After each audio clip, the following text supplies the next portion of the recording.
Hi my friends, welcome to my channel. இன்றைக்கி நம்ம சேனலில் ரொம்ப டேஸ்டியான தேங்காய் பால் சாதம் தான் செஞ்சு காமிக்க போகிறேன். வாங்க எப்படி செய்யலான்னு பார்க்கலாம். ஒரு பெரிய வெங்காயம், ஒரு பழுத்த தக்காளி, 2 பச்சை மிளகா, ஒரு பிரிஞ்சி இலை, முந்திரி பருப்பு, 1/2 ஸ்பூன் சீரகம், ஒரு ஸ்டார் அனைஸ், ஒரு கல்பாசி, ஒரு பட்டை, 1 ஸ்பூன் இஞ்சி பூண்டு பேஸ்ட். நான் இன்றைக்கி 1 கிளாஸ் அரிசி தான் எடுத்திருக்கேன். பாருங்கள், வீட்டில் நார்மலாக யூஸ் பண்ணுற அரிசி தான். நீங்கள் உங்கள்கிட்ட பாஸ்மதி ரைஸ் இருந்தால் கூட எடுத்துக்கோங்க, ஃப்ளேவர் நல்லாயிருக்கும். அரிசி அளந்த அதே கிளாஸ்லேயே 1 கிளாஸ் தேங்காய் பால் எடுத்து வச்சுக்கோங்க. நீங்கள் 2 கிளாஸ் அரிசி எடுத்துக்கிறீங்கன்னா அதே கிளாஸில் 2 கிளாஸ் தேங்காய் பால் எடுத்துக்கோங்க.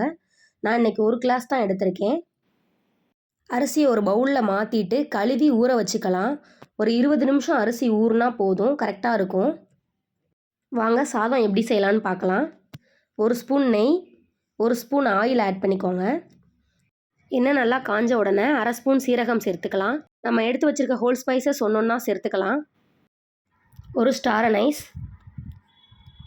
ஒரு துண்டு பட்டை, கல்பாசி, ஒரு பிரிஞ்சி இலை, நம்ம எடுத்து வச்சுருக்க முந்திரி பருப்பை இது கூட சேர்த்து எண்ணெயில் நல்லா ஃப்ரை பண்ணி விட்டுருங்க. ஸ்பைசஸ்லாம் எண்ணெயில் கொஞ்சம் ஃப்ரை ஆயிடுச்சு. இப்போ பெரிய வெங்காயத்தை சேர்த்து விட்டுக்கலாம், வதக்கி விட்டுருங்க. நல்லா கோல்டன் ப்ரௌன் ஆன உடனே பச்சை மிளகா சேர்த்துக்கலாம். நம்ம எடுத்து வச்சுருக்க இஞ்சி பூண்டு பேஸ்ட்டையும் இது கூட சேர்த்துக்கங்க. எண்ணெயில் நல்லா ஃப்ரை ஆகிற அளவு வதக்கி விட்டுருங்க. பச்சை மிளகா மட்டும்தான் நம்ம அந்த சாதத்துக்கு சேர்க்க போகிறோம், வேறு எந்த மசாலாவும் இதில் சேர்க்க போகிறது கிடையாது. இந்த டைமில் தக்காளி ஆட் பண்ணிக்கலாம். தக்காளி சீக்கிரமாக வதங்கி வர்றதுக்காக உப்பு சேர்த்துக்க போகிறோம். நல்லா எண்ணெயில் வதக்கி விட்டுருங்க. இந்த மாதிரி கோல்டன் ப்ரௌன் ஆகணும். இந்த டைமில் தேங்காய் பால் 1 கிளாஸ் சேர்த்துக்கலாம். 1 கிளாஸ் அரிசிக்கு 1 கிளாஸ் தேங்காய் பால் சேர்த்துருக்கேன். அடுத்து 1 கிளாஸ் நார்மலான தண்ணி தான் ஊற்றிருக்கேன். நீங்கள் 2 கிளாஸ் எடுத்திங்கன்னா 2 கிளாஸ் தேங்காய் பாலும் 2 கிளாஸ் நார்மல் தண்ணியும் சேர்த்துக்கோங்க. தண்ணி நல்லா கொதிச்சு வர்ற ஸ்டேஜில் கொத்தமல்லி சேர்த்துக்கோங்க. கொத்தமல்லி வாசனையோட சாதம் நல்லா ஃப்ளேவர் கொடுக்கும். பாருங்கள், தண்ணி நல்லா கொதிக்க ஆரம்பிச்சிருச்சு. இந்த டைமில் அரிசி சேர்த்து விட்டுறலாம்.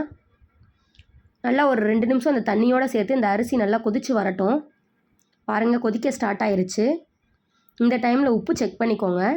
ஏற்கனவே தக்காளி வதங்கும் போது நம்ம உப்பு சேர்த்துருக்கோம், அதை ஞாபகம் வச்சுக்கோங்க. இந்த டைமில் உப்பு செக் பண்ணிவிட்டு கொஞ்சமாக அப்போ உப்பு சேர்த்துக்கலாம். அரிசியும் இந்த தண்ணியும் நல்லா ஒன்று கலந்து விட்டுருங்க. அரிசி ஒரு 30% வெந்து வந்துருச்சு.